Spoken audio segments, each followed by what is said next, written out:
50 না 100 না 200 না, বৃত্ত কেন ঠিক 360 ডিগ্রি হতে হলো? এই প্রশ্ন আমার মাথায় অনেকবার এসেছে। তো এটার আসলে মূলত দুটো ব্যাখ্যা পাওয়া যায়, এবং সেই দুটো ব্যাখ্যার সাথে ব্যাবিলনিয়ানদের একটা সম্পর্ক আছে।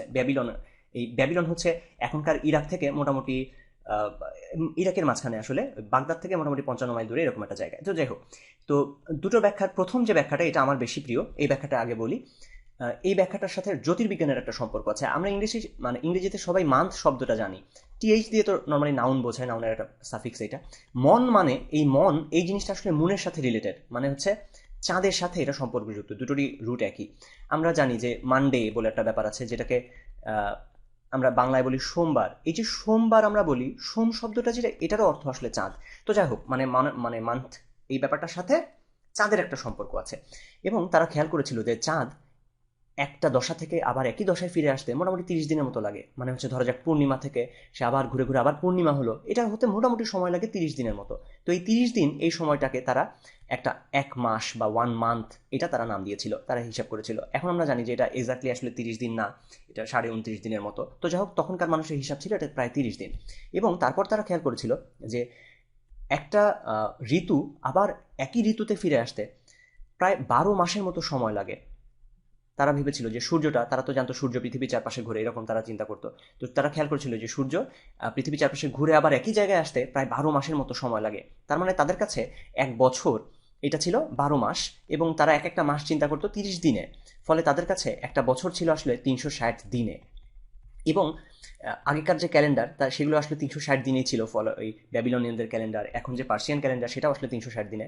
এখন আমরা নর্মালি চিন্তা করতে পারি যে একটা বছর যদি আমরা চিন্তা করি, সেটাকে আসলে আমরা চিন্তা করতে পারি যে একটা চক্র ঘুরে ঘুরে আবার আগের জায়গায় ফিরে আসছে। এটাকে জ্যামিতিকভাবে আসলে বৃত্তের সাথে সবচেয়ে সুন্দর করে চিন্তা করা যায়, যে একটা জায়গা থেকে ঘুরে আবার ওই জায়গায় চলে আসা।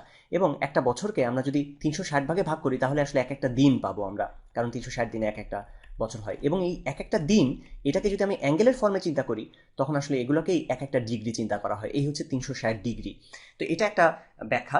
এবং এটা যদি আমরা জানি, তখন আমরা আসলে সমকোণ সম্পর্কে জেনে ফেলতে পারি। আমরা জানি যে একটা সমকোণ হচ্ছে 90 ডিগ্রি, এটা এখন খুব সহজেই বোঝা যায়। আমরা জানি যে 4টা সমকোণ মিলে আসলে এই পুরো বৃত্তটা কভার করবে। পুরো বৃত্তের ভিতরে আসলে 4টা সমকোণ থাকে। সম নামটা কোত্থেকে আসলে এটাও এখানে বলে ফেলা যায়। আমরা জানি যে একটা সরল কোণ হচ্ছে 180 ডিগ্রি, এই সোজা যে কোণটা, এটা হচ্ছে 180 ডিগ্রি। তার মধ্যে যদি একটা দাগ টেনে দিই, এই পাশাপাশি দুটো কোণকে বলে এক একটা সন্নিহিত কোণ।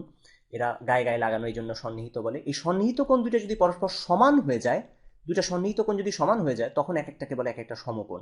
তো যেহেতু এই 4টা মিলে একটা বৃত্ত তৈরি হয়, তাহলে এক একটা, এটা হবে আসলে 90 ডিগ্রি, কারণ 4টা মিলে হয় 360 ডিগ্রি, তাহলে এক একটা হতে হবে 90 ডিগ্রি। এই হচ্ছে 90 ডিগ্রিতে এক সমকোণ হওয়ার ব্যাখ্যাটা। আরেকটা ব্যাখ্যা আছে এই 360 ডিগ্রির পেছনে, সেটাও একটু বলে ফেলি। ব্যাবিলনের মানুষজন 60 ভিত্তিক সংখ্যা নিয়ে চিন্তা করতো। তাদের ভিত্তি ছিল 60। যেমন এখন আমাদের ভিত্তি হচ্ছে 10, আমরা চিন্তা করি 10, 100, 1000 এরকম করে, একক, দশক, শতক। কিন্তু ওদের ভিত্তি ছিল 60। 60 কেন নিল? তার কারণ ছিল আসলে এটা 1, 2, 3, 4, 5 এসব সব সংখ্যা দিয়ে খুব সহজে বিভাজ্য ছিল, এটা সম্ভবত এর কারণ ছিল। তো যাই হোক, ব্যাবিলনের মানুষ দেখেছিল যে একটা অ্যাঙ্গেল, এটা থেকে যদি আমি একটা ক্ষেত্র পেতে চাই, সবচেয়ে সোজা উপায় হচ্ছে এই সোজা যোগ করে দেওয়া, ফলে একটা ত্রিভুজ আমরা পেয়ে যাচ্ছি। এবং একটা ত্রিভুজ সবচেয়ে সুষম হবে যদি এটা একটা সমবাহু ত্রিভুজ হয়। এবং এই সমবাহু ত্রিভুজ হলে তার 3টা বাহুই পরস্পর সমান হয়। সেই অবস্থায় তারা দেখেছিল যে এই এক একটা কোণ, কোণ 3টাও পরস্পর সমান হয়, এদের এক একটা কোণকে তারা 60 চিন্তা করেছিল। 60 কেন? কারণ 60 হচ্ছে তাদের একক। এবং তারা দেখেছিল যে এরকম 6টা সমবাহু ত্রিভুজ মিলে আমি আসলে পুরো বৃত্তটা কাভার করে ফেলতে পারবো। ওই পুরোটা যদি আমি কাভার করতে চাই, গায়ে গায়ে কতগুলো লাগাতে হবে? 6টা লাগাতে হবে। তাহলেই এই পুরো জায়গাটা কাভার হয়ে যাবে। অর্থাৎ 6 গুণ, প্রত্যেকটা হচ্ছে 60 করে করে, 6 গুণ 60, এই হচ্ছে 360। এই 360 ডিগ্রি, এইটা দিলে পুরোপুরি একটা বৃত্ত কাভার করে ঘুরে আসা যায়। এই হচ্ছে 360 ডিগ্রির ব্যাখ্যা। ঠিক আছে, এ পর্যন্তই। আপনাদের আরো কোনো প্রশ্ন থাকলে আমাকে জানাতে কোনো রকম কুণ্ঠাবোধ করবেন না। প্রশ্ন থেকে আমরা আসলে সামনে এগিয়ে যেতে পারি। ভালো থাকবেন সবাই।